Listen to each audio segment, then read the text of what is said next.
Thank you everyone for coming here and welcome all. I'm so happy to see so many of us demanding justice for our comrades in Palestine. We are gathered here to remember all Palestinians whose houses, land and lives Zionists stole.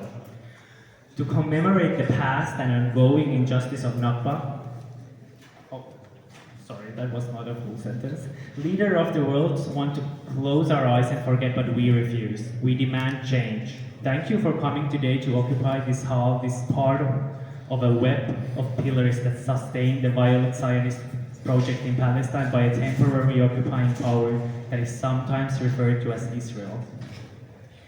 It's been 77 years since Nakba, the catastrophe, and the violent expulsion of Palestinians from their land by means of massacres, occupation, displacement, incarceration, and full-fledged genocide continues. In this sense, Nakba is not an event, but a structure of elimination of Palestinians by the occupier. Catastrophe is ongoing.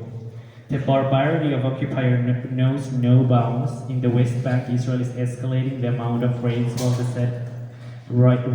the settlements and the land thefts are growing and increasing. Terrorizing the Palestinian population is a daily activity. This is the logic of racial supremacy, ethnic cleansing, and the logic of elimination which Israel was founded on.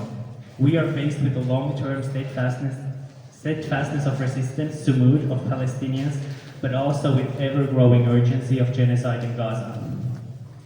On Nakba Day, we commemorate the martyrs that have died for free Palestine, yet as we stand here, we are faced with a dilemma: how to pay respect to the martyrs while letting Palestinians die every day? How to pay respect to the dead when we cannot protect the sanctity of life?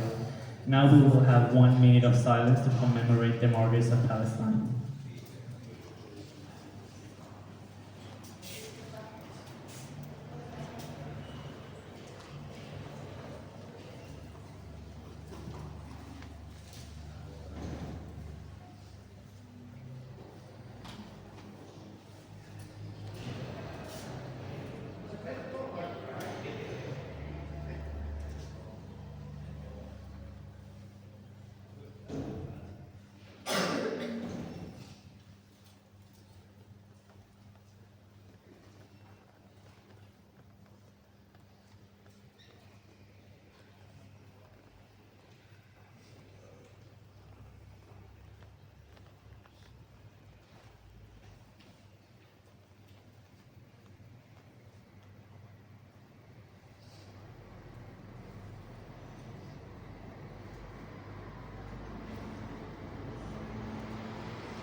We, the students, stand in solidarity with Palestine. We understand that although there is distance between us, we are closely intertwined. We understand that we don't have a lot of power alone, but as a collective, students form a majority within our university.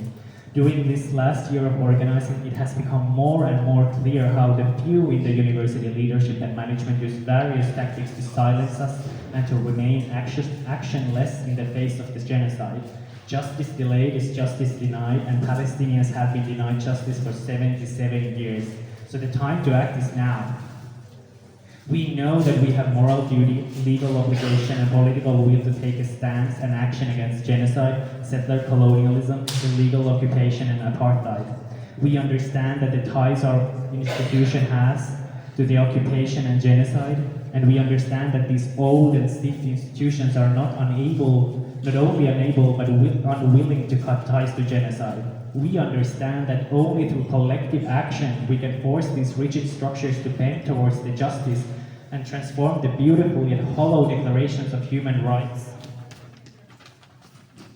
Equality, community, freedom, sustainability, and trust into concrete policy of academic boycott of Israel. We demand the University of Helsinki cuts its ties to illegal occupation, apartheid, and genocide. We demand for proper ethical review. We demand for immediate termination of current and future research collaborations with Israeli universities. within and beyond the Horizon Europe framework. We contend that this is the application of our institutions under international law, under EU law, and under their own ethical guidelines. This is not a plea nor a request, but a demand. We also demand for our fellow academics, students, and staffs to take action for academic boycott. We must leave no choice. We must make it impossible to contribute to the genocide. Lack of action by universities is not a sign of impossibility of our task, but a sign that we haven't yet attempted all means possible. But mark my words, we will. We need you, your experience, your voice, your energy and networks to build a stronger movement. I know we are tired, but imagine how tired Palestinians are. We must ask, are we tired because we have done so much or because we have done so little? Are we exhausted of witnessing the genocide or attempting to stop it? Are we exhausted of our daily lives under capitalism or attempts to change our fate?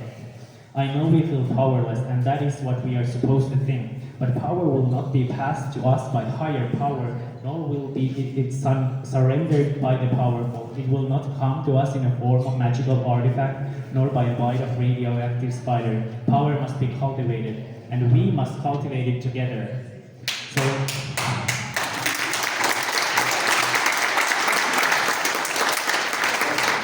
So let's stop waiting for divine intervention and become the intervention. It is your responsibility to stop the genocide, but gladly you don't have to do it alone. Join us, join the movement, and let's take collective action. Yes.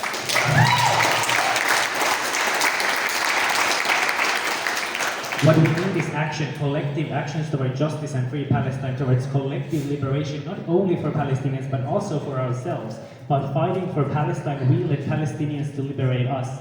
Thus, solidarity with Palestine comes to signify also solidarity among ourselves. Palestine needs you and we need you. I don't know how to end this. God knows there are no words to express the unfathomable grief and desperation of witnessing these horrors, but I will say this. For really showing up for Palestinians, we must learn to come together systematically and intentionally and act collectively. We must do something, and it could be anything, but it must be our everything, and perhaps a little more. Thank you.